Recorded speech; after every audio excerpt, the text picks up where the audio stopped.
Ológe show.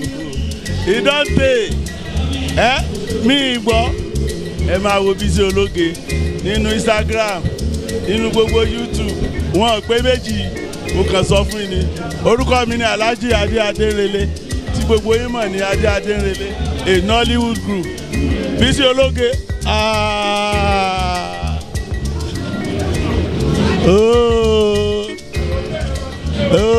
kó pọ̀ Bísí Ológe.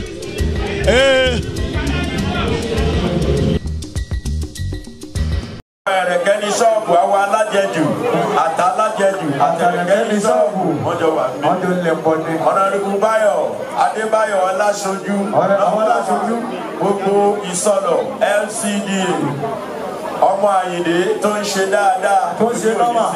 All right, ladies and gentlemen, yes. Men on stage. Alhaji Dr. Professor Emeritus Abdulaziz Abiodun Salami Sauti Arewa Ojúlówó ọmọ Professor Emeritus on stage. Gaji Yọmọ Ọláṣojú Débáyọ̀. Ọjọ́ ilẹ̀ pọ̀ Gaji. Sauti Arewa kó máa bọ̀ Ojúlówó ọmọ Professor Emeritus. Gaji Nation. Arewa Oye Best Mokio SB SB Mokio Oye Best White Lion K2 David mi ò gbọ́ kú ẹ David ọmọ Àyìndé mi ò gbọ́ kú ẹ Abiola S1 Abiola S1 mi ò gbọ́ kú ẹ ọmọ Àyìndé Ààrẹ.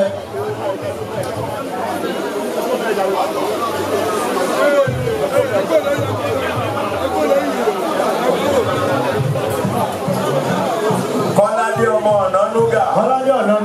Mi ò gbọ́ kú ẹ ọmọ Àyìndé. Ìlú àgbá owó táwọn kan pè lágbàáwo. Àgbáwo àgbówó àgbájé. Àkàlà ẹlẹ́ja ẹ̀ka àbọ̀. Àkàlà ẹlẹ́ja. Alhaji Dr. Abdulganiu Ìyàndá Ajíbádé Ọlọ́run ní ìdáhùn sí àdúrà. Wọ́n ìwọ àkàlà. Akínsọ́lá gbogbo ìdí ìrókò bọ́dà. Ọ̀yọ́mọláàfin Òjó pàṣẹ kẹrọ́màdé ọmọ Àtìbà. Professor Emeritus. Ojúlówó ọmọ. Ẹ̀pẹ́ alárọ̀ ọmọ Ògúnmọ́dẹ́dẹ́. Ọmọ akọ̀sà fọ́mẹ́lò ní ilẹ̀ ìdájẹ́. Ẹ̀pẹ́ máa jẹ́ kí máa jẹ èèyàn. Bá a bá déwò pé ọmọ àjídá gan. Ọlọ́jọ́ òru. Káná ó má máa wá. Àná tó bá wá. Òru ni ó gbé. Ọmọ òkáṣọ́lẹ̀. Kẹrù ó bẹ́lẹ́jà. Ọmọ àjàgánà bẹ́. Ọmọ afẹ́jáyẹjá. Ọmọ akénígbó. Kẹrù ó bára ọ̀nà. Ní ìgbọ́kú ẹ̀.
Thank you.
Yo,